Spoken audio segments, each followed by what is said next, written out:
Olá pessoal, bem-vindo e bem-vinda ao canal Amu Invest. HCTR11, vale a pena? Venha saber.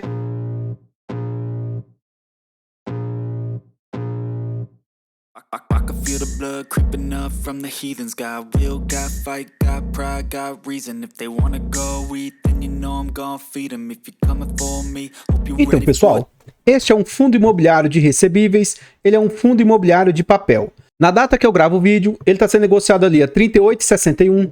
Ele entregou de dividendo nos últimos 12 meses 14,71%.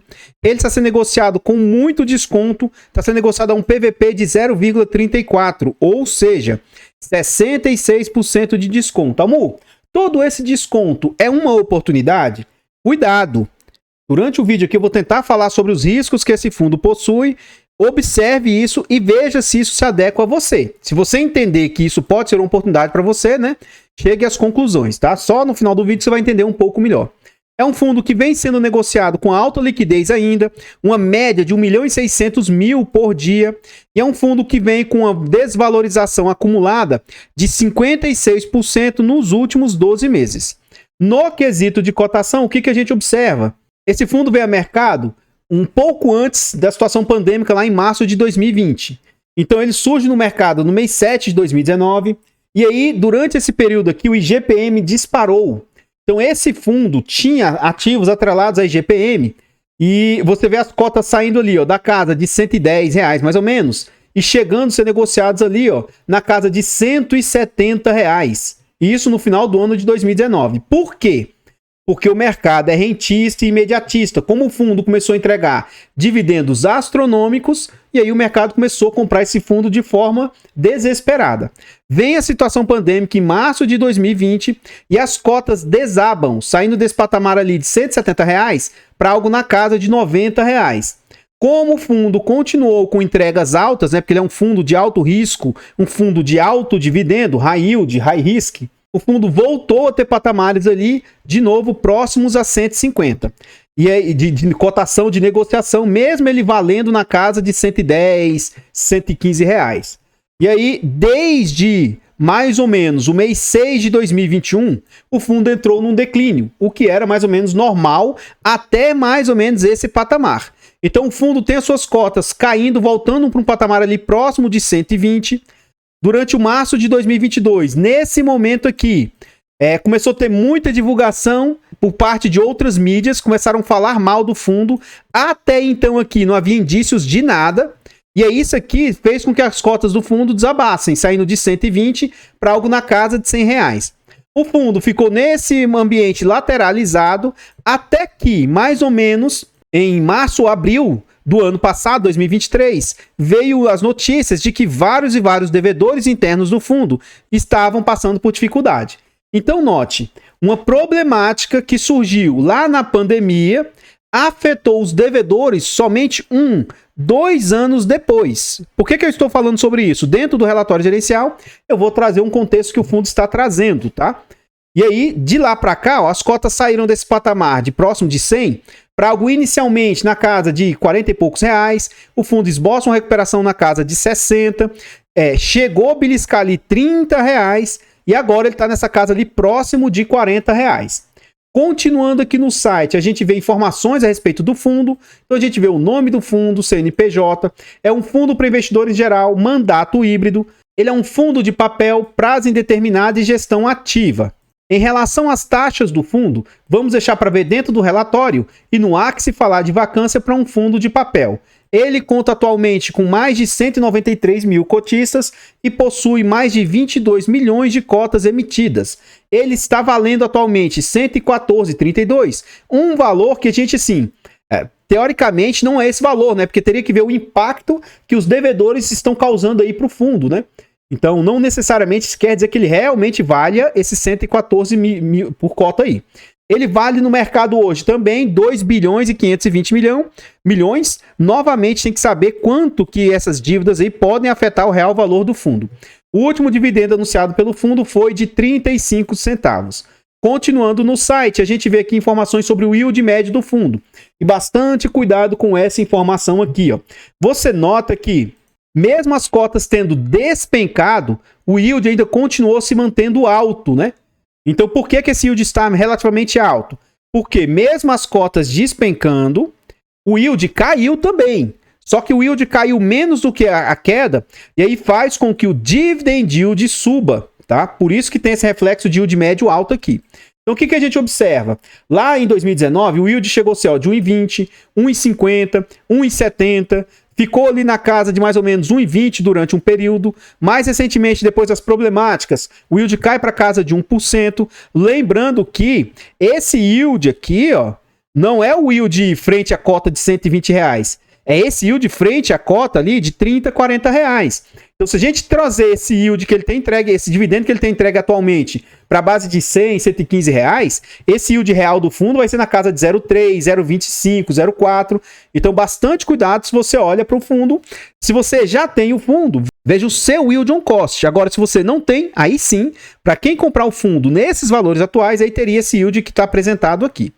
Aqui a gente vê nominalmente, né, os dividendos que eu havia dito, né? Então a gente vê o fundo fazendo entregas bem astronômicas, ó, na casa de 1,50, na casa de R$2 até 2,50. Ficou lateralizado mais ou menos a 1,50. Depois caiu para casa de mais ou menos 1,10, 1,20. Ficou um período ali a 50 centavos. E agora chegou ali a menor entrega e recentemente está mais ou menos nesse patamar de 30 e poucos centavos. A gente vê aqui com exatidão, ó. Ficou lateralizado na casa de 50 centavos no período, chegou a entregar 17, 27, 34, 34 e 35. No dia 8 de janeiro, eles pagaram no dia 15 de janeiro a quantia de 35 centavos. E aqui, mais abaixo, a gente vê a rentabilidade do fundo. Esse é um fundo que tem mais de 2 anos, né, e menos de 5, apesar que ele tem quase 5 anos. Então, essa rentabilidade aqui faz diferença? Faz, mas não é algo brutal. Então, nesses últimos 5 anos, a rentabilidade do período aí, ó, o fundo vem com menos 35% de rentabilidade, o CDI do período foi de 44%, a inflação de 32%, o IFIX 39% e o IDIV, que é o índice de dividendos das ações, vem com 72% no período. Então, pessoal, antes a gente continuar vendo mais a respeito do fundo imobiliário, nós ainda vamos abrir lá o relatório gerencial e ver com calma, né, as informações da gestão. Eu trago aqui para vocês formas de apoio financeiro ao nosso canal. Se você gosta do trabalho que a gente faz, nesse vídeo, considere fazer uma doação para o Pix de qualquer valor. amuinvest@gmail.com, qualquer doação é bem-vinda. Nós contamos com 4 canais e o canal Amuinvest, Amufiagro, Amudicas e Amufinfra, todos os canais têm clube de membros. Torne-se membro e você vai estar apoiando o nosso canal.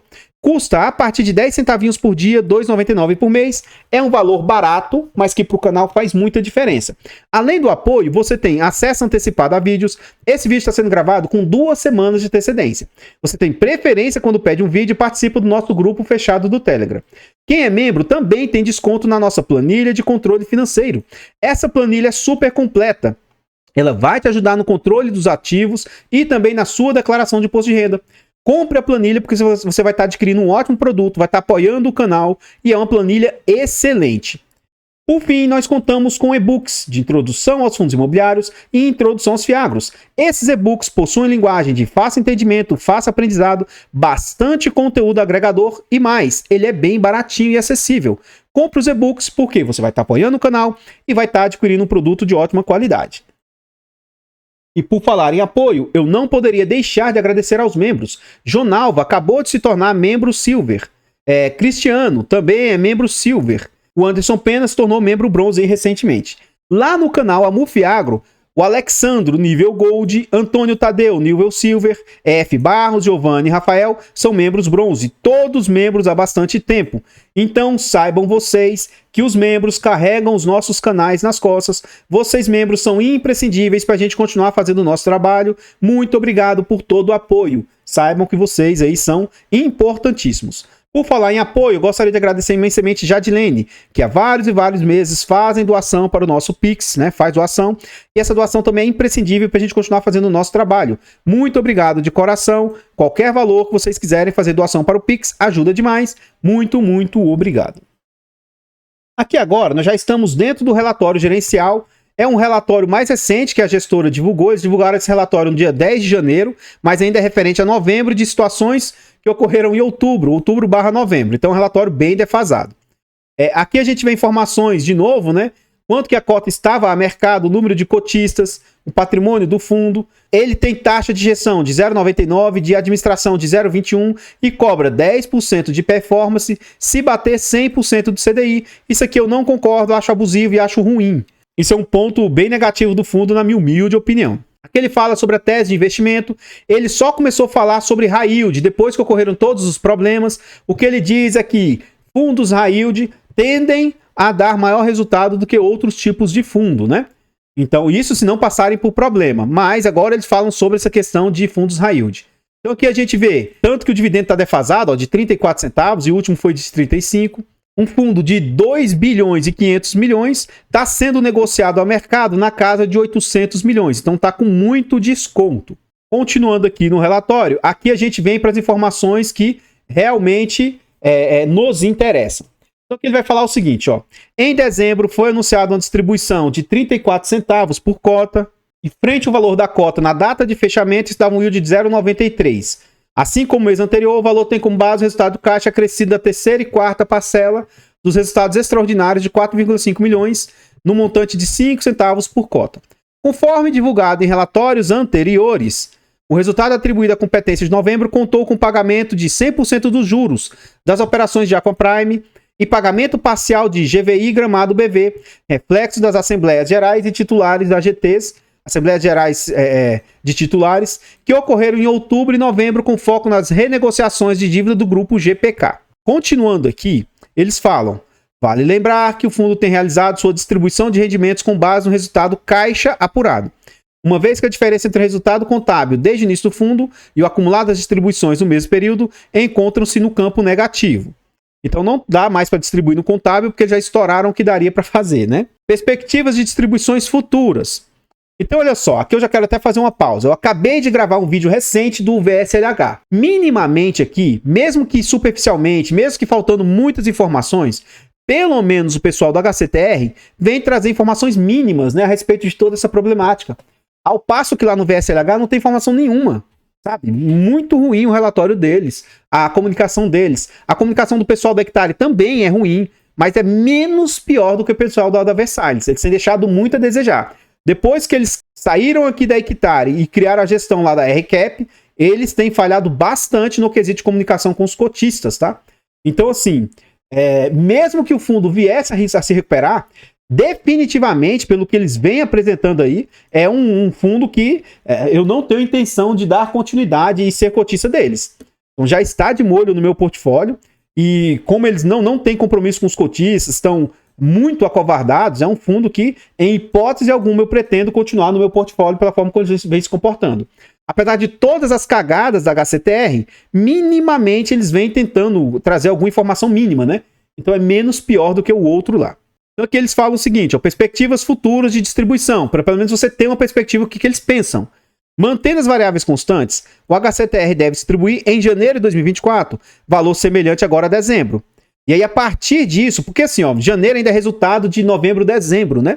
E aí, lá em fevereiro, que deve ser se... isso aqui, ó. Após o término dos waivers, das operações que passaram por processo de renegociação. Porém, ressaltamos que durante as reestruturações, os credores podem conceder fôlegos adicionais após prazos inicialmente estipulados para que as empresas consigam se reorganizar.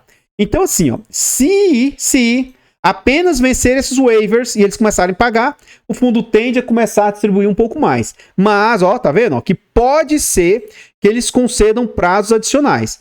Então, vamos ter que aguardar para ver como é que vai funcionar isso aí. Também lembramos que o termo waiver não significa perdão de dívida. E sim, que tudo isso que não está sendo pago, ele vai ser acrescido, vai ser jogado para o final do período aí, para ser pago em momento posterior. Continuando no relatório, né, ele continua falando agora sobre o cenário macro, vem falar sobre as questões mundiais, sobre as questões de recuperação judicial, e de certa forma isso aqui tudo é real, né? Não é o que eu tô falando. A problemática que a pandemia trouxe só foi estourar agora em 2023, ou algo que ocorreu lá em 2019, o reflexo maior foi em 2020, passou o ano 2020, 21, 22, e aí no ano de 2023 a bomba estoura. Então note que nem sempre os reflexos são de imediato, né? Então aqui ele continua falando sobre cenário desfavorável, sobre questões de taxas e tal. E ele fala, ó, considerando esse cenário de volatilidade, o HCTR exigiu um intenso trabalho para conservação dos ativos na carteira e fizeram renegociação da dívida dos CRIs do Grupo Gramado Parque, blá blá blá, todos esses ativos aqui de renegociação. Essa parte aqui eu não sou jurista, apesar de eu discordar, né? Ele fala o seguinte, que a renegociação afastou a possibilidade de os CRIs serem incluídos na recuperação judicial. Na minha humilde opinião, os CRIs não entram dentro da recuperação judicial, né? Porque eles têm garantias para serem executadas, né? Então, quem sou eu, né? Só que, assim, talvez seria mais difícil se tivesse com disputa judicial do que fazer acordo igual eles fizeram. Então, não sei se eles realmente fossem para a parte de execução, né? Só que o que acontece? Eles, é um rolo desgramado com esse pessoal do Brasil Parques. Eles são sócios entre eles, né? Então, dificilmente eles iriam partir para essa parte de execução. Então, enfim. Continuando aqui no relatório, aqui ele vem falar sobre a questão de recuperação. Assim como eu estou batendo na tecla de que a bomba só explodiu 2, 3 anos depois, a problemática, todo esse ponto de recuperação não vai se refletir de imediato. Pode ser que num cenário otimista demais, a partir do meio do ano, a partir do final desse ano de 2024, as coisas comecem a melhorar, sabe? Mas não necessariamente esse reflexo de melhora realmente tem melhorado a parte de... olha o tanto de reportagens, né? Trazendo sobre a melhora do turismo, sobre a melhora dessas hotelarias, mas eu não vejo como isso vai se refletir de pronto, né? Então, assim, calma, mas isso aqui já é um bom ponto, né? E sim, no horizonte futuro, pode-se almejar, pode-se esperar uma recuperação. Dificilmente vai voltar a ser o que era antes. Alguma perca, alguma problemática deve ficar de restolho no meio do caminho. Mas dá para sim ter uma perspectiva de melhora futura aí. Ele continua trazendo mais reportagens, né, sobre a melhoria dos cenários. E aqui ele fala sobre o XBXO11, o circuito de compras. Então aqui ele fala o seguinte, ó. Segundo a avaliação do IBGE, o comércio varejista brasileiro tem encarado um cenário mais positivo nesse ano, por causa da melhora em fatores como inflação, concessão de créditos e mercado de trabalho. Então isso também pode se refletir lá nesse Feira da Madrugada, lá nesse shopping popular. Essa tendência se reflete na pesquisa na CNC, né, Confederação Nacional do Comércio. E isso indicou que as vendas de Natal de 2023 devem movimentar quase 69 bilhões, 5,6% a mais do que no ano anterior. Continuando, ele fala que essas boas projeções já se refletem de maneira considerável na Feirinha da Madrugada. O circuito de compras, que em seu segundo ano de operação registrou aumento do número de consumidores no shopping, atingindo a média de circulação de cerca de 100 mil pessoas por dia em dezembro. Aqui a gente entra na DRE do fundo, demonstrativo de resultado de exercício, e o que a gente costuma fazer comumente. E aqui já vai uma crítica ao relatório deles. Ó, agosto, setembro, outubro, novembro. Então, deveria ter aqui um acumulado do ano, um acumulado dos últimos 12 meses, para a gente ver como que é o histórico um pouco maior, e isso eles não estão trazendo, né? Então, note, ó, o fundo receitou pelo fluxo de caixa, né, em agosto, 11 milhões e 800, em setembro, 66 milhões, sendo que isso aqui, ó, a amortização de 57 milhões, né? Um dinheiro bem extraordinário que ele recebeu, que ele já falou nos relatórios anteriores. Em contrapartida, os CRIs geraram um efeito de 8 milhões negativos no mês anterior de outubro. E agora, em novembro, gerou um resultado de apenas 6 milhões. Ele teve o resultado de 6 milhões dos CRIs, um resultado dos FIIs de 213 mil, o rendimento do dinheiro parado em caixa, 369 mil, e as despesas do fundo foram de 754 mil. E aí, o que o fundo teria capacidade de distribuição seria de 5 milhões e 800. Note que o fundo distribuiu 7 milhões e 500. Então, note, ó, lá no mês de agosto, setembro, outubro e novembro. Em agosto, o fundo gerou 11 milhões e distribuiu 3 milhões e 700. Sendo que desses 11 milhões que ele gerou, né, só distribuiu 3.700. Depois ele gerou 65 milhões, distribuiu 5.900. Depois ele gerou 8 milhões, distribuiu 7. 8 milhões negativos, né, nesse mês gerou um resultado negativo de 8 milhões e 700.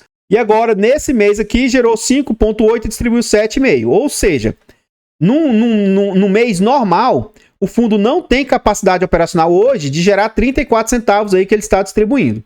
Em razão de todo esse recurso que ele recebeu aí a mais, ele está distribuindo acima das suas capacidades. Mas pode ser que chegue um momento que o fundo não consiga manter essas distribuições. Vamos ver aí, a partir de fevereiro, né? Março, mais ou menos, a gente vai ver na prática se realmente esses waivers vão voltar a ser pagos aí, esses descontos vão cessar, né? Mas enfim, vamos ver na prática o quanto essas despesas estão representando frente às receitas que o fundo possui aí. Eu vou fazer valores arredondados aqui, tá? Mas note, 754 mil, que eu vou arredondar para 755 vezes 100, dividido por 6 milhões, ó, 6.200, 6.500, 70, 80.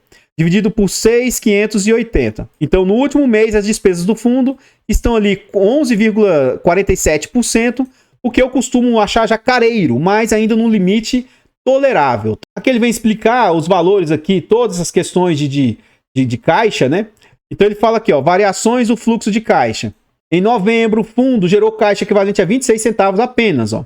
Neste mês, o fundo destinou 245 mil para compra. Ó, ele comprou mais ativos, 106 mil para a compra do Termas Resort e realizou um aporte de 350 mil no fundo HCST.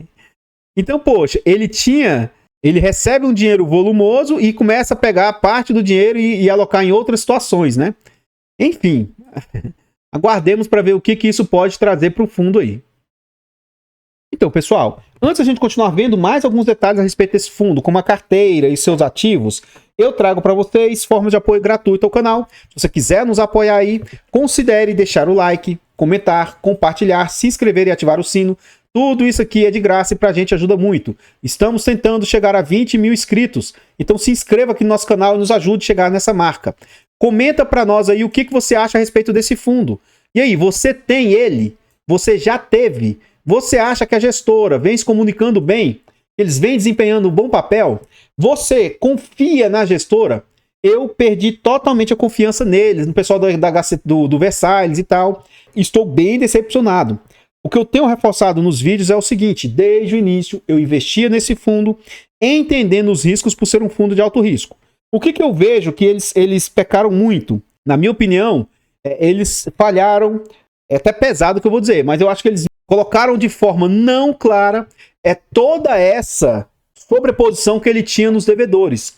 Então esse grupo GPK, que hoje a gente sabe que são inúmeras empresas com nomes diferentes aí, ser do mesmo grupo econômico, poxa, se alguém soubesse minimamente disso, eu garanto que muitas pessoas não teriam investido no fundo. Essa falta de transparência por parte deles aí deixou muito a desejar. Até que aí, ainda é menos pior, não vejo como sendo pior disso. O que me pega é a falta de comunicação da gestão. Aqui eles pelo menos estão trazendo informações mínimas aí, menos mal. Mas eu acho que eles poderiam agir de forma melhor, poderiam se comunicar mais. Porque agora, nesse momento de turbulência, nesse momento que o fundo está passando por dificuldade, e deveria a gestão mostrar, ser mais proativa, mais informativa. Ela abrir mão de parte da sua gestão, sabe? De recursos, de dinheiro, tá do lado do cotista, enfim, não vi nada nesse sentido. Então isso me deixou muito a desejar, na minha humilde opinião. O fato de acontecer inadimplências eu vejo como sendo algo aceitável, mas como eles meio que não trouxeram essa informação de forma muito clara, poxa, deu uma exposição tão alta em poucos devedores, né? Isso aí para mim foi algo gravíssimo. Enfim, o fato de eu estar falando a respeito do fundo não significa uma indicação de compra, venda ou manutenção do ativo. Nós temos o canal Mufinfra e estamos tentando chegar a 1.000 inscritos. Vá lá no canal Mufinfra e se inscreva, nos ajude nessa meta. Os nossos 4 canais estão em outras plataformas. Vá nessas plataformas, siga, se inscreva, comente, ajude-nos. Eu abro caixas de pergunta frequentemente no Instagram. Deixe a sua dúvida lá que a gente vai tentar atender o mais rápido possível. Voltando ao relatório, ele fala sobre distribuições e rentabilidade, essa parte eu costumo pular. A carteira do fundo atualmente está com 80% em CRIs, 18% em FIIs, que na sua maioria não geram um retorno, e 2% em caixa. Sobre senioridades, a gente viu que para esses fundos aqui não resolveram nada, né? O fundo tem a maior parte do seu portfólio em IPCA mais 10, e ele tem também GPM mais 12, CDI mais 4, percentuais bem menores. O fundo tem um percentual alto, com a obra bem encaminhada, né? 88% do portfólio do fundo está com 100% das obras encaminhadas, e aí um percentual de 12% em obras bem no seu início. E em termos de vendas, é isso que está prejudicando muito o fundo, 67% está 100% vendido, e aí ele tem todo esse percentual aqui com baixo número de vendas. Quanto mais vendas isso aqui for ocorrendo, melhor para o fundo, né? Então isso é um ponto que está prejudicando o fundo. Apesar dele trazer esses segmentos aqui, ó, multipropriedade, hoteleiro, isso aqui é como se fosse um setor só. Então, ó, 60%, 70% de exposição, loteamentos, shoppings e parques também entra dentro dessas multipropriedades, hoteleiros aqui, esse mixed use. Então, assim, no final das contas, todos os segmentos do fundo são de altíssimo risco, né? Os FIIs que ele possui, ó, ele investe no XBXO, 50% dos FIIs é XBXO, não está trazendo dividendos para o fundo. Serra Verde, 23%, não traz dividendos para o fundo. HCHG, acredito eu que traz rendimentos para o fundo, né? 17% dos seus FIIs. Ele tem o HCST, que acho que não traz dividendos para o fundo, e o IC Loteamentos também não traz dividendos para os fundos. Todos os fundos são da própria gestora, né? Então, assim, ele comprou ativos da própria casa e ativos que não estão trazendo rendimento para o fundo. Isso é problema? Até que eu não vejo como sendo problema, desde que a carteira estivesse redondinha, né? Como não está, você imagina hoje, 18% da carteira não está trazendo resultado para ele. Imagina se 18% da carteira estivesse pagando. Minimizaria, assim, traria o impacto seria muito menor, né, do que está sendo hoje. Então, hoje, por isso aqui não trazer resultado, eu acho isso de forma bem ruim. Quanto ao portfólio, nesse vídeo aqui eu vou pular isso aqui, né? Porque eu já falei nos vídeos anteriores, é só olhar os vídeos anteriores. E aqui a gente chega na parte de descrição dos ativos. Se você tem um ativo, se você tem interesse de ter esse ativo, essa é a parte que você deve se debruçar e olhar com atenção. Então, olha aqui, ó, esse CRI AC Lima aqui, ó, o vencimento dele, a taxa de contratação, o rating, e aqui ele fala como é que funciona essa operação, as garantias que foram dadas, né? Apesar de que nesse fundo, meio que as garantias não tiveram tanto resultado assim, porque teoricamente, na hora de buscar as garantias, o fundo optou por não executar, né? Então, porque nesse fundo tem muita problemática deles serem sócios também dos devedores, né? Então, isso aí é algo que, de certa forma, é um problema aí pro fundo, né? Mas, enfim, essas aqui são as informações a respeito do HCTR. Vá nessa parte final e leia minimamente as informações a respeito desses devedores aí. Então, pessoal, o que eu tinha para trazer a respeito do HCTR são somente essas informações e eu gostaria de agradecer imensamente todos vocês que nos ajudam, seja de forma financeira ou de forma gratuita. Obrigado de coração. O canal Mudicas conta com e-books de português para concurso. Adquira aí e nos apoie no nosso trabalho aí. Eu vou ficando por aqui e eu espero encontrá-los nos próximos vídeos. Fiquem todos com Deus, tenham um bom dia, uma boa tarde, uma boa noite e... fui!